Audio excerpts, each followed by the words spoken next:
ñaari bayit yi mu ngi nekk ci xasida gi Sëriñ Tuubaa tuddee Jazbul Quluub. sëriñ bi di ci tagg yonent bi sallallahu alayhi wa sallam di wax ne wa huwa akmalul wara xalqan wa xulqan zahara wal mithlu qattu lam yura walan yura fi shiyami.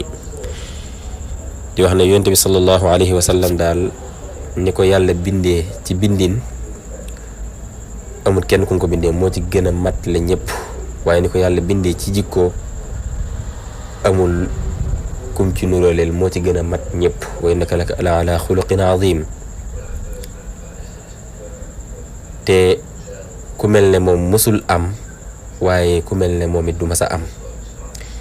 bam ca jógee mu woowee ko ci ñetti tur yi bokkut ne ahmaduna rahmatuna xaamiduna nicmatuna mahmuduna farxatuna wal juudu musri diyami. mu ne yonent bi sallallahu alayhi wa sallam daal mooy suñu yërmande, waaye mooy xewal gi ñu suñu borom xewale, waaye mooy mbégte mi nga xam ne moom lañu suñu borom jagleel. waaye moom yonent bi sallallahu alayhi wa sallam tabeem ga gàccaal na niir wi nga xam ne mooy indi ab taw sallallahu alayhi wa sallam.